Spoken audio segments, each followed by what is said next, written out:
Anak,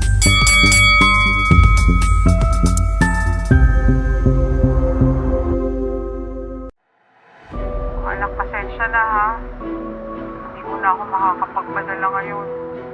At hindi na ako makakauwi. Ikaw lang bahala kay Ninay ha. Pinamay ako. Hanggat sa makakaya ko, Ninay, gagawin ko ang lahat para sa'yo. Makapagtapos ka lang. Salamat ha. Ano oras pala yung out mo? May usapan kami ng kapatid ko eh. Ah, ganun. Ay, Tonet, baka gusto mo mag full-time student assistant.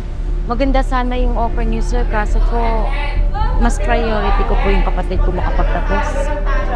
Pasensya na po.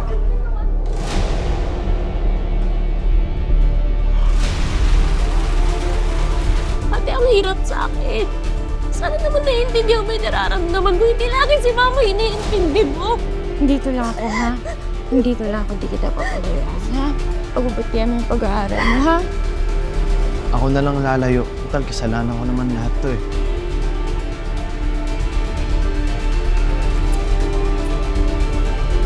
Anong ibig sabihin ito? Simula ngayon, kakalimutan mo na may pamilya ka. At huwag na huwag mo kong tatawaging ate.